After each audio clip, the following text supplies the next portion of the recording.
Hello, Magic players. My name's Eric, and this is Bane Alley Magic. And today we're talking about the top 13 ways of removal. So if you want to get rid of something, your opponents are giving you a hard time, you gotta remove it. Magic is often played around removal. It's often a game of who can remove the other person's creatures and keep their own creatures around. So you gotta play around removal, and you have to have removal in your deck. So on Bane Alley, we're often talking about Commander because it's what I play most often, though I also play Modern. And so I'll try to also incorporate opinions on 1 versus 1 formats. But most of these cards are really Commander powerful. I just want you to keep in mind. And in 1v1, you want to be playing spells that are only 1 to cast, 2 to cast. It's just 1v1 is a fast-paced format, and I'm talking all 1v1 formats, even Pauper. Everything's 1 to cast, 2 to cast, and your bombs are 4 to cast, So with removal spells, it's the same thing. I mean, I would not have a removal spell that's more than 2 to cast, except for maybe Hero's Downfall. And in Commander, I just want to say you should have at least 5 single target removals, and about 5 board wipes, things that destroy all creatures or remove all creatures. And specifically creatures, if they don't remove creatures, you want them to be able to, you want to include things that remove creatures, absolutely. But what's better is, of course, cards that are versatile, right? That can remove creatures or artifacts or enchantments, So let's get right into it because we got a lot of cards to talk about. But last thing I want to say is that, the order here is my opinion of how I think the top removal categories in Magic are, and there's a lot of them. That's why I went all the way up to 13. But for each category, it might be the strongest for your strategy. It's all strategy specific. It's how you build your deck. And some of these aren't even actual, removal, you're going to say. You're going to say, well, the creature's still there. Well, yeah, but if it works with your strategy, pseudo removal is often the best kind of removal because it's not exactly removal, but it just works with your strategy. So here we go with the first one. Abashan, the Cephalid Emperor. Emperor of the Cephalids is a 3/3 legendary Cephalid for 4 colorless and 2 blue, or 4 of anything and 2 blue. I hate it when people say 4 colorless, and I do it all the time myself. 4 of anything and 2 blue. And Abashan says, tap an untapped Cephalid you control, tap target permanent. But the real great ability on here is you can pay 3 blue and tap all creatures without flying. So that's going to include Abashan, but if you're in a white-blue Flyers deck, this is insane. Your Flyers are untapped and everything else is tapped. And, usually in those decks you're going to have a way to untap your own creatures too. So, one more thing about Abashan, the flavor says, no one can fight the tide forever. And the next card is Lorthos, the Tide Maker. Alright, another tapper who says it's a legendary octopus 8/8 for 5 of anything and 3 blue. And Lorthos says, whenever Lorthos the Tide Maker attacks, you may pay 8. If you do, tap up to 8 target permanents. Those permanents don't untap during their controller's next untap step. So Lorthos the Tide Maker, he is one Cthulhu-looking badass with 1 eye. Great artwork, great card. I think they made a playmat out of him too, which would be cool to get. Used to be my commander, but then I just put him into my Spooky Monsters deck, which is a Thrasios Ikra partner deck, which works really good. Anyway, Lorthos' flavor text says, when Lorthos emerges from his deep water realm, the tides bow to his will, and the coastline cowers in his presence. Such a cool card. 8/8 octopus. Alright, so that was number 13. That category was tap. Right? All you're doing is just tapping the creatures, not even removing them. But that's why it's number 13. You're removing them from your way. You know, they're out of the way. They're not going to be doing a lot of activated abilities unless they don't have to tap to activate. But continuing on, the next category, number 12, is fight. Right? A green thing. Fight is not very powerful, but I'm going to also include combat tricks in this category. You know, when you're in the middle of combat, green has a lot of cool combat tricks. So, for example, Become Immense, which you can often cast for 1 mana, but it's normally 5 of anything and 1 green. But you can also delve away from your graveyard to help cast it, which delve says each card you exile from your graveyard while casting the spell pays for 1. And Become Immense, the card says target creature gets +6/+6 until the end of the turn, and it's an instant. So yeah, as soon as they block, you cast that, and you have removed their creature. It's a combat trick. But actual fight ability is something like Hunt the Hunter, which is target creature you control gets +2/+2 until the end of the turn, and it fights target creature and opponent controls. So what fight means is they each deal damage to each other equal to their power. But if a creature has double strike or something, they don't get double strike in the fight with a fight ability. They're only dealing damage equal to their power to each other. So that's what fight means. Here's another cool fight card. Somberwald Stag. When it enters the battlefield, it fights target creature you don't control. So, you know, the reason these Chromie abilities are even being mentioned is because if you're playing mono green, that's kind of all you got to remove creatures. Though there are a couple more cards I'm including in here which will also remove creatures from mono green, but often that's mono green's issue. It only has combat tricks, but combat tricks work, so they are an underrated way to remove your opponent's creatures. So next on the list, number 11, discard. So a discard in 1 versus 1 is really powerful.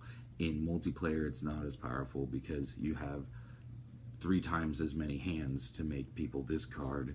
So unless you're making all your opponents discard cards, you don't usually run a lot of discard in Commander in multiplayer games. But of course it can be really powerful, like I said, as long as everyone's discarding. Here's one I think might just be worth it because it's so powerful. It's Wit's End.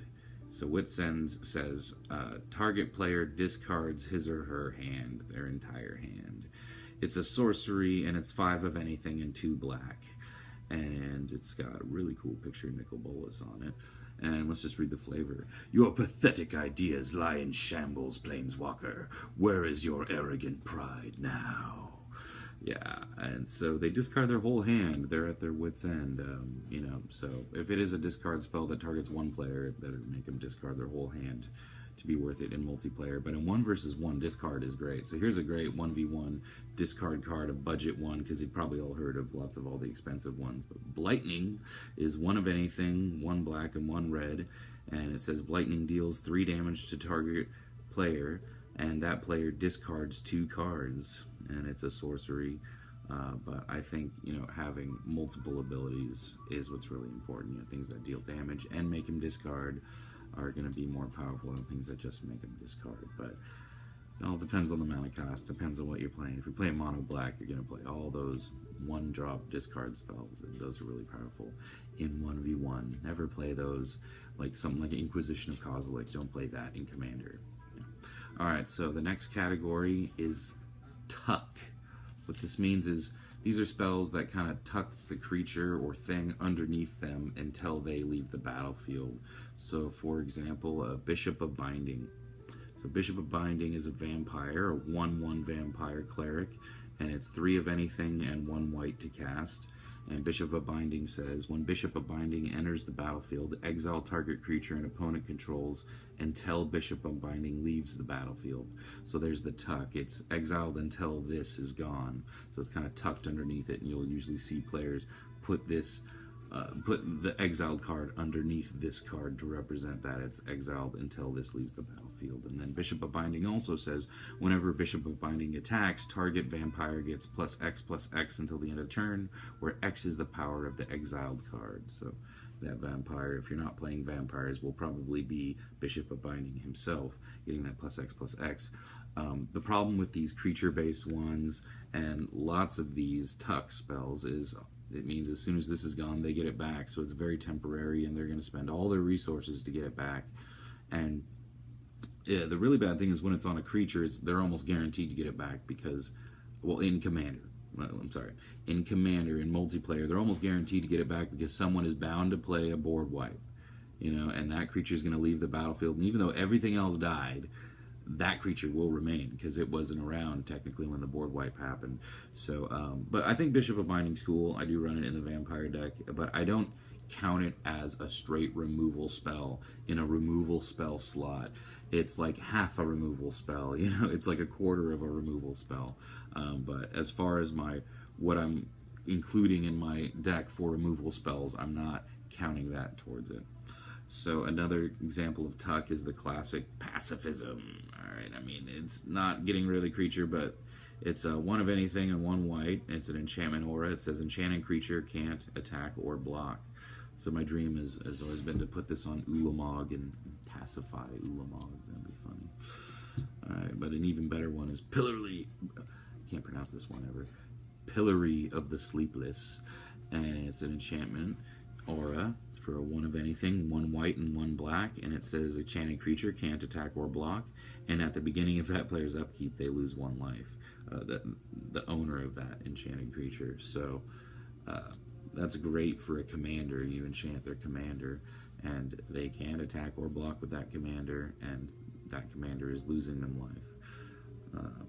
So more tuck cards that deserve mentioning. We got all our cards to go, so here we go. We got 2 of the worst, Imprison in the Moon and Song of the Dryads. So Imprison of the Moon and Song of the Dryads are both 3 to cast. Imprison of the Moon is 2 of anything in a blue. Song of the Dryads is 2 of anything in a green. And Imprison of the Moon says enchant creature, land, or planeswalker. And the enchanted permanent is a colorless land and taps to add 1 colorless mana to your mana pool and loses all other card types and abilities. Song of the Dryads is very similar. It says enchanted permanent is now a forest land. So basically the same thing. They both turn the creature into a land. And this is Green's way of removing creatures. Lots of people say this has broken the formats because, it's 3 of anything for Green to just say remove target creature. But, there's only 1. But if you're playing Green, especially in Commander, you want to order this for every Green deck. I mean, it's just as great, especially for Commanders because the commanders are still there. They've just been transformed into lands. And so these are, these are tuck cards. There's also another category coming up called Transform, which these could also go into. But yeah, definitely spooky cards. Great for Commander because the Commander doesn't go back to the command zone. And even if someone board wipes creatures, they're lands now, so they don't get destroyed. They just stick around as lands. Probably for the rest of the game. What you really need to get rid of, Song of the Dryads or Imprison in the Moon, is enchantment destruction, or another card like this, Chaos Warp, which leads us into our next category, which is bounce. Yeah, I know Chaos Warp isn't considered a bounce spell, but I'm putting it in the bounce category because you're bouncing it back to the library. So most bounce cards say, return target creature or permanent to its owner's hand. Some of them say put it on top of their owner's library. And I think that's kind of what Chaos Warp is doing here. So Chaos Warp is 2 of anything in a red, and it's an instant. And it says, the owner of target permanent shuffles it into his or her library, then reveals the top card of his or her library. If it's a permanent card, he or she puts it onto the battlefield. So Chaos Warp, it's shuffling their library, and more likely than not, they're not going to get the exact same card back. I don't know if this is legal in many 1v1 formats. In 1v1, it wouldn't be as good because they're running 4 copies of most of the cards you're trying to get rid of. But in Commander, certainly, I mean, there's going to be only a 1 out of, however many cards are left in their deck chance that they're going to get that same card back. And, I mean, the chances that they're even going to get a permanent is small. What if they reveal an instant or a sorcery? Then they don't even get a permanent. They don't even get anything back from it. So this is Red's one way of dealing with enchantments. Red has a real hard time with killing enchantments, but Chaos Warp will remove an enchantment. So, more traditional bounce. We got Dinarova Horror. 4 of anything, 1 blue and 1 black. It says when it enters the battlefield, return target permanent to its owner's hand, and then that player discards a card. So you could return their best land to their hand, and then they discard a card. And if they have no cards in hand, then that same card will be what they discard. So great card, Dinarova Horror. It's used in Pauper. I'm pretty sure this card's an uncommon printing of it though, but I'm pretty sure it's used in Pauper and in lots of 1v1 formats. It's a great card. Void Snare is one I included just for fun because it's it's not as powerful. It's a sorcery, but it's only 1 blue, and it's return target non-land permanent to its owner's hand. So, most of these only 1 to cast, 1 say target creature, target artifact or enchantment. This is target non-land permanent, so it's really versatile, and obviously that's what you want in cards. Cards with versatility, cards with lots of choices. Cards with multiple abilities, not just 1 ability. Multiple abilities are always the best, obviously. So, continuing with bounce, Crush of Tentacles, which is 4 of anything and a blue, and it says return all non-land permanents to their owner's hands. If Crush of Tentacles surge cost was paid, you put an 8/8 blue octopus creature token onto the battlefield. So what the surge cost thing is surge means you may pay the surge cost if you or a teammate has cast another spell this turn. So you cast 1 other spell before this, hopefully something really cheap, and then you can pay the surge cost instead of paying the actual mana cost. So the surge cost for Crush of Tentacles is 3 of anything and 2 blue instead of 4 of anything and 2 blue. But it's great too because after you bounce everything back to their owner's hands, you end up with an 8/8 octopus and everyone else ends up with nothing. So 2 more bounce spells to talk about. 3 of anything and 2 blue for Aether Spouts. It's an instant, and it says for each attacking creature, its owner puts it on the top or bottom of his or her library. So it's considered a bounce spell, and like Chaos Warp, it puts it back onto their library. So that's why, again, I put Chaos Warp in here. And you can't talk about bounce spells without talking about Cyclonic Rift. All right, this is one that almost every strategy can be scared of. All right, I mean, it doesn't matter if you got Hexproof, Indestructible, Shroud, Cyclonic Rift, and most of these massive bounce spells are going to remove you.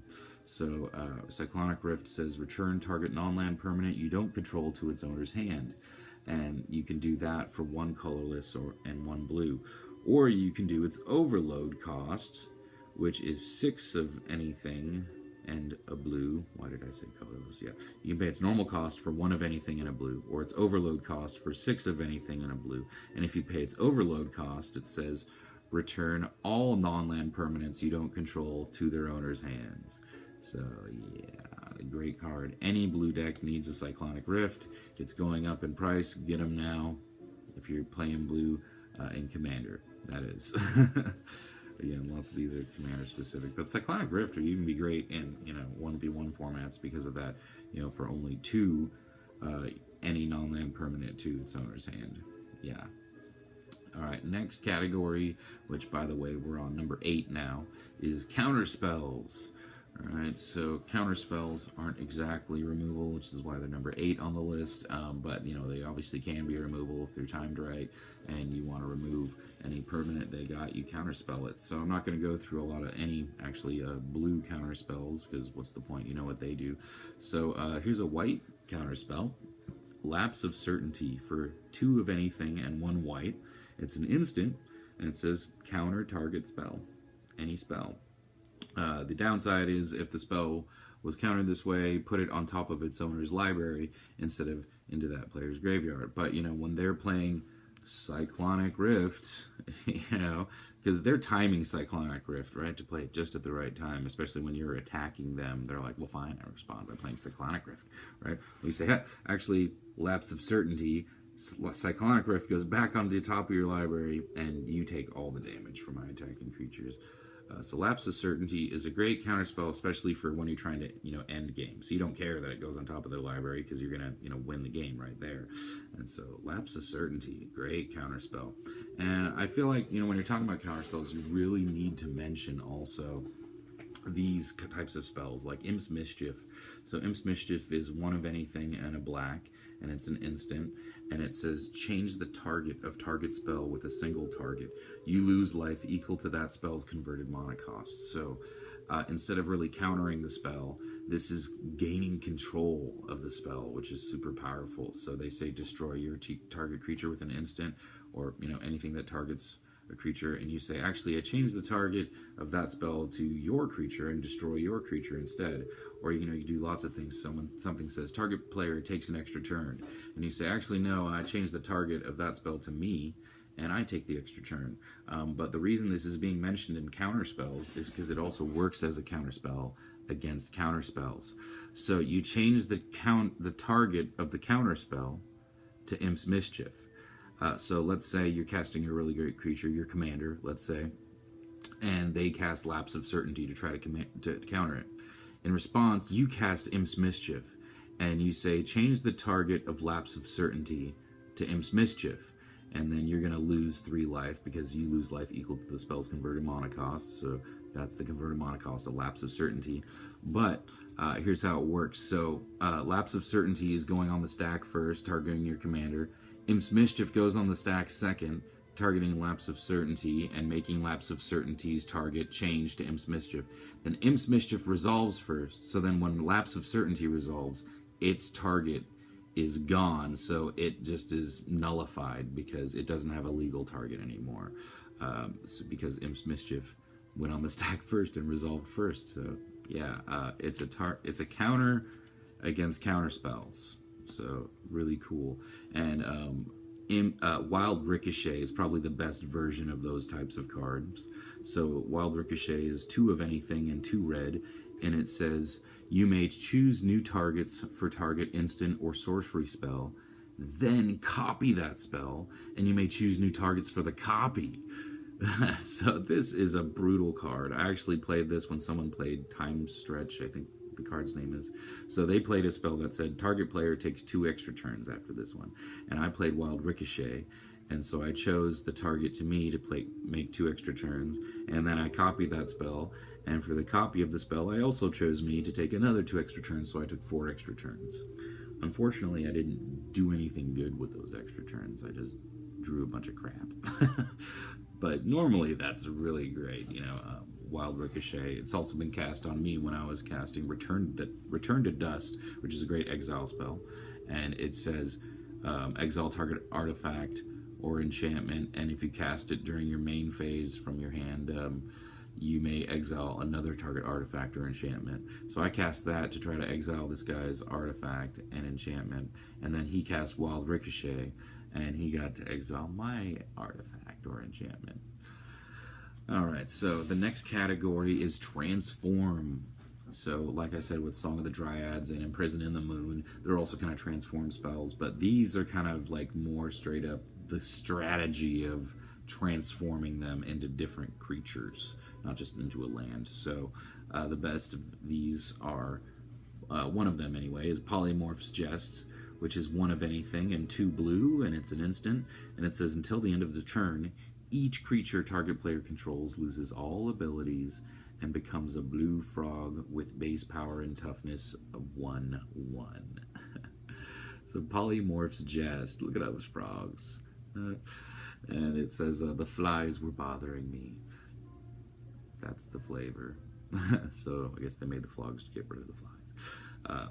So you do that also as a combat trick, right? So they're going to block with all their indestructible whatever creatures, and you say, actually, I turn all those into just 1/1s with no abilities. So all abilities, even if they're being enchanted with things that give them abilities, they lose all those abilities. The best one probably of this category is Overwhelming Splendor, which is an enchantment curse, and it's 6 of anything and 2 white, so pretty expensive. Converted mana cost 8. And it says enchant player.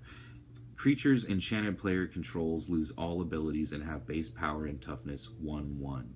Enchanted player can't activate abilities that aren't mana abilities or loyalty abilities. So they can't activate abilities that aren't mana abilities or loyalty abilities of anything, of any of their permanents. and all of their creatures become 1/1s. So someone played this on me when I had my Sliver deck rocking. That's right, I play Slivers. And yeah, I had all my Slivers indestructible. They were Shroud.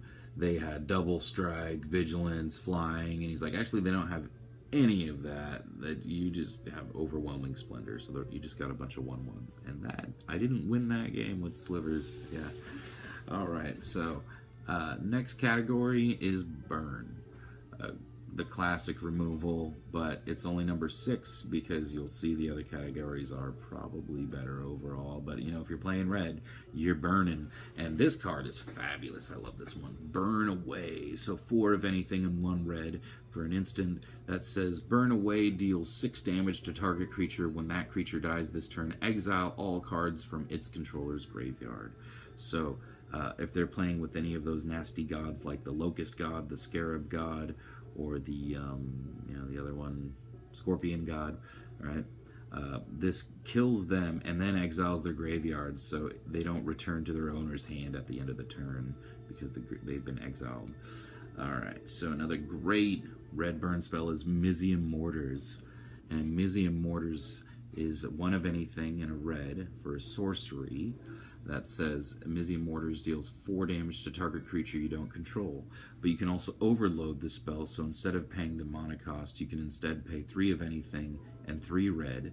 And overload says you may cast the spell for its overload cost. If you do, change its text by replacing all instances of target with each. So Mizzium Mortars would instead say Mizzium Mortars deals 4 damage to each creature you don't control. So one-sided board wipe for sure. 4 damage is usually plenty enough to clear the board of most everything. And if not, then why not try Hour of Devastation? So it's also a sorcery, and it's 3 of anything and 2 red, and it says all creatures lose indestructible until the end of the turn. And Hour of Devastation deals 5 damage to each creature and each non-bolus planeswalker. So especially great if you're running bolus planeswalkers.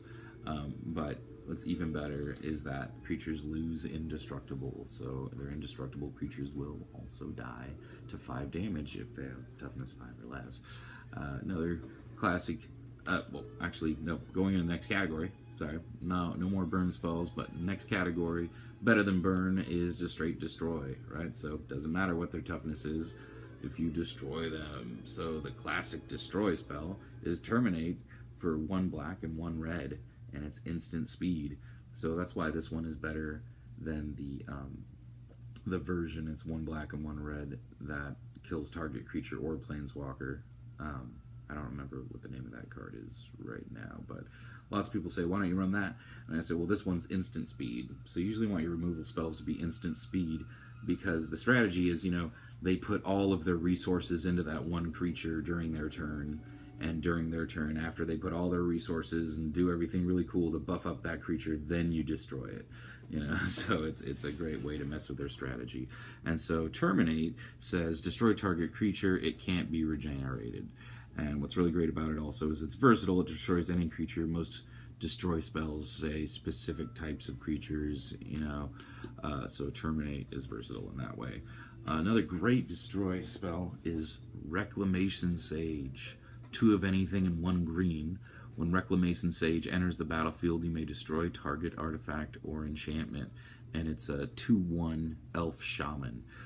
So I really often see players playing 3-drop destroy target artifact or enchantment spells that don't end up giving you a creature. But what's great about Reclamation Sage is it comes on a creature. So again, versatility. You're getting a creature, you're also destroying something.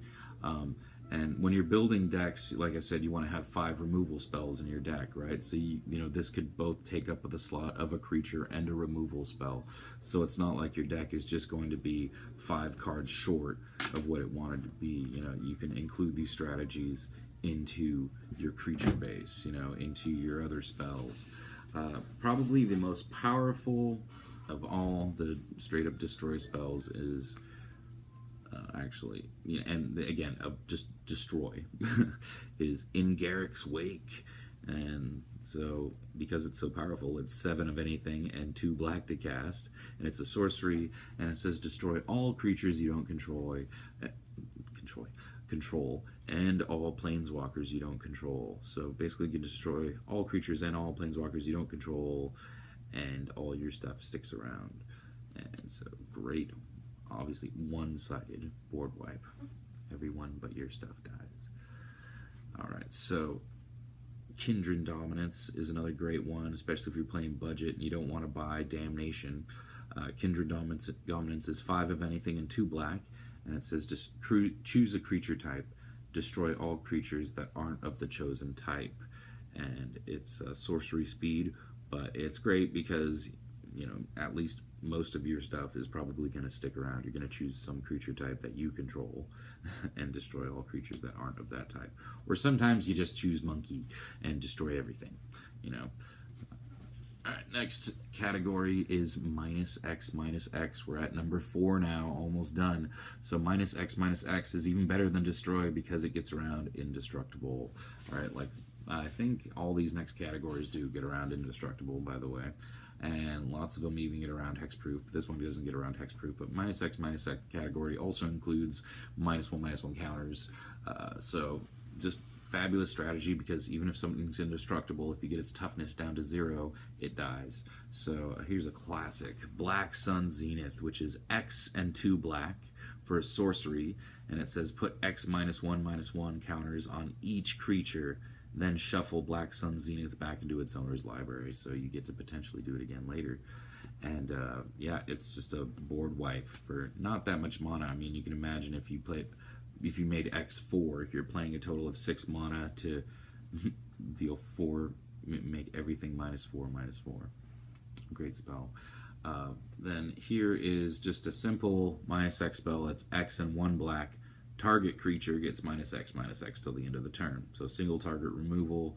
It's an instant speed. This one's called Deathwind. Cool artwork too, but I think that this one, well, this one is a sorcery, so, you know, maybe not as powerful because it's a sorcery, but a really great one here is Battle at the Bridge. It's also X and 1 black, but only sorcery speed, but also has Improvise, which says your artifacts can help you cast the spell. Each artifact you tap after you're done activating mana abilities pays for 1. So each artifact you tap pays for 1. And Battle at the Bridge says, target creature gets -X, -X until the end of the turn, and you gain X life. So that's a great upside, gaining that X life. Especially in black, where you're usually paying life to do things. You really want to have spells that gain you that life back. So, next category is number 3, Sacrifice. Sacrifice, again, gets around indestructible. It gets around hexproof. It gets around shroud. It gets around almost everything because they just got to sacrifice. So, one great sacrifice spell, probably the most powerful board wipe in the game, I think, in my opinion, is Living Death. So Living Death is 3 of anything and 2 black, and it's a sorcery, but it says each player exiles all creature cards from his or her graveyard, then sacrifices all creatures he or she controls, then puts all cards he or she exiled this way onto the battlefield. So that's a long way of saying each player switches all creatures that they have on the battlefield with all the creatures they have in their graveyard. Just switch them out. And so you play this when you have no creatures on the battlefield and everyone else has tons of creatures on the battlefield and all your creatures are in your graveyard. And then you play this and you get all your creatures in your graveyard back and everyone else has to sacrifice all the creatures they have on the battlefield. You know, often this gets them other creatures they have in their graveyard back too, but, you know, if you time it right, this is fabulous. I played this card after I used Necropotence to draw 30 cards. And everyone said, that's crazy because you're going to have to discard down to 7. And I was like, oh, no, I'm going to discard all my creatures into my graveyard and then play Living Death and get them all onto the battlefield. And that was going to be a great strategy. I was going to win the game. But then somebody played Rakdos Charm and actually at instant speed exiled my graveyard in response, so I didn't get anything back. And everyone else actually got something back. So that sucked.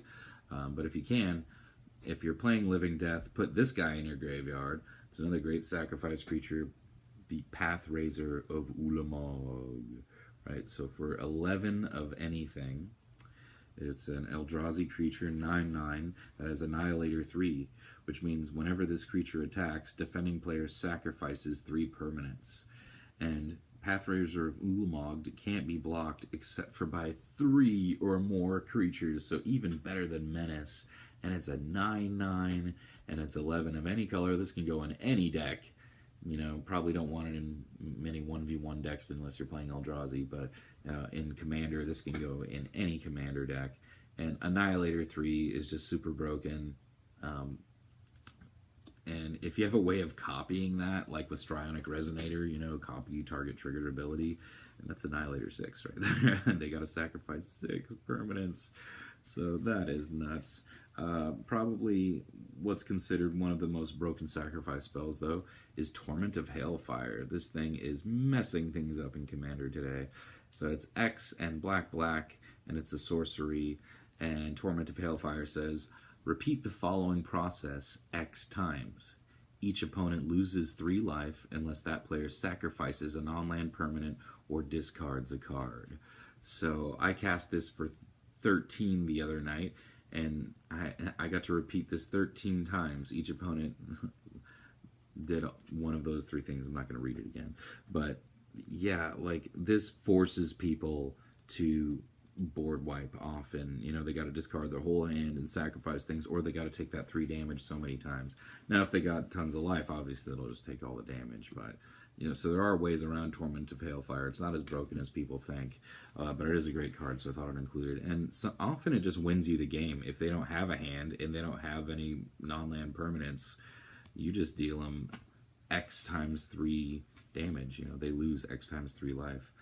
All right, so number 2, not number 1, but number 2 is Exile, in my opinion. I think Exile is great, but it's not number 1. You'll see what number 1 is.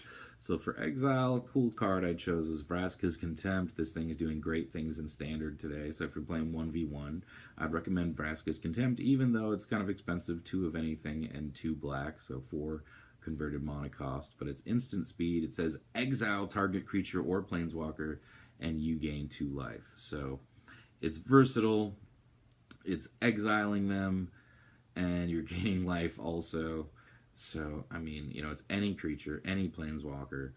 You know, again, lots of these, you know, black spells say, you know, target non-black creature, you know, target non-artifact creature, you know, but this one's versatile. It's any creature. You exile it, so it never comes back. Great card. Get Vraska's Contempt today. Alright, one that you might not have heard of is Unmake. Alright, so these kind of hybrid mana symbols here mean you can pay white or black for that slot. So you can pay 3 of any combination of white or black to cast this spell. And it says remove target creature from the game. An old school way of exiling. And it is instant speed. And the reason I think this card is actually really good is because there's no downside. You know, unlike Swords to Plowshares, they don't gain life, and unlike Path to Exile, they don't get to search for a land. And I used to play this in my Vial Smasher deck, specifically because it had a higher converted mana cost, and so therefore Vial Smasher dealt more damage. And so Unmake, I think, is a really cool card. All right, but time for number 1. Number 1 category in removal, and it's removing it from their control. All right, it's gain control. I always say, why remove something at all when you can just bring it onto your team? And so you're removing it from their control, and then you can use it to your advantage. So great gain control spell is Word of Seizing. All right. The reason this is so great are a couple of reasons. Number 1, it's versatile. It says target permanent. And another reason, it's split second. But anyway, Word of Seasons is 3 of anything and 2 red to cast. It's a sorcery. And it has split second, which means as long as the spell is on the stack, players can't cast spells or activate abilities that aren't mana abilities. So, you know, they can add mana to their mana pool in response, but they can't respond to this spell. They can't counter this spell. They can't do anything in response to this spell until this spell resolves. And so what this spell does is it says untap target permanent and gain control of it until the end of the turn. It gains haste till the end of the turn. So target permanent, that's target land, artifact, planeswalker, enchantment, or creature, and you get to use it till the end of the turn. And so what you often do with this strategy until the end of the turn is before the turn ends, you sacrifice that thing, right? So you do something like Ashnod's Altar. This is a Japanese version, but most people know what this card is. And so it's 3 of anything to cast. It's an artifact, and it just says sacrifice a creature to add 2 colorless mana to your mana pool. And so this is just fabulous when you combine it with gain control spells, right? You gain control of their creature till the end of the turn. You attack them with their creature, and then you sacrifice their creature so they don't even get it back. And it's hard to talk about this category without mentioning this card. Probably one of the most powerful removal spells if you combine it with sacrifice. What I think is probably the most powerful removal spell in the game, therefore, is Insurrection, right? It's a little expensive, therefore, because it's so powerful, but when people see this card, I mean, they are mad. They are ready to fold. So what Insurrection says is it's 5 of anything and 3 red to cast. It's a sorcery, and it reads untap all creatures and gain control of them until the end of the turn. They gain haste until the end of the turn. So you gain control of all the creatures on the board, everything. And often you use this to attack everyone, or at least kill one player. Usually at least one player is dead when you play this spell in multiplayer games. This obviously isn't a 1v1 card, but definitely any red deck can use this. But it's going to draw you a lot of hate. You know, people just hate seeing this card. But another great sacrifice spell combined with this, I actually cast this combo. I cast Insurrection, and then I cast Torgar, Famine Incarnate. So Torgar, Famine Incarnate is 6 of anything and 2 black, and it's a legendary creature avatar, which is a 7/6. And it says, and as an additional cost to cast this spell, you may sacrifice any number of creatures. This spell costs 2 less to cast for each creature sacrificed this way. And so you cast Insurrection, you gain control of everyone else's creatures, you attack them with their own creatures, and then you sacrifice all of those creatures to help you cast Torgar. And also, when Torgar, Famine Incarnate, enters the battlefield, up to 1 target player's life total becomes half their starting life total rounded down. Another cool ability. So that was it.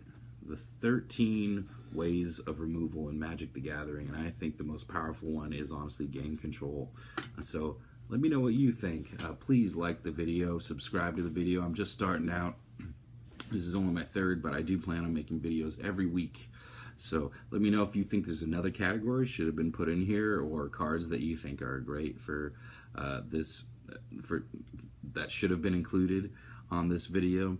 And you know, just say anything, give your support, helps out a lot. So until next time, take care, take it easy.